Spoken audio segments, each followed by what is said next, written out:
What's up mga kabites? Welcome to Mitsukoshi Mall. Here sa BGC, we are at Saboten Express. Trying out their katsudon. This is a Japanese mall.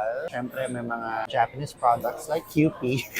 It's literally Kewpie, this one. Just so happy. I love Kewpie kasi. Ooh, look at that. Their traditional chicken katsudon is 350 pesos. Chicken katsu curry is 275 pesos. Masarap yun sa'yo. Tama.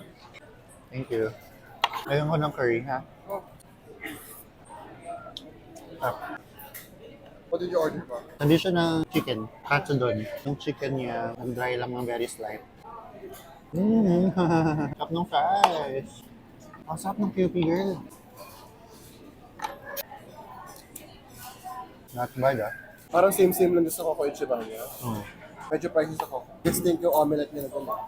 Parang yung sa Omo Rice, sa Coco Ichiban niya, out of stock yung mga cutlets nila. So, naghanap kami ng other choices. Luckily, syempre, we're in Mitsukoshi. Katsudon kasi yung craving ko today. Marami naman talagang choices dito. Ang sarap ng Kewpie.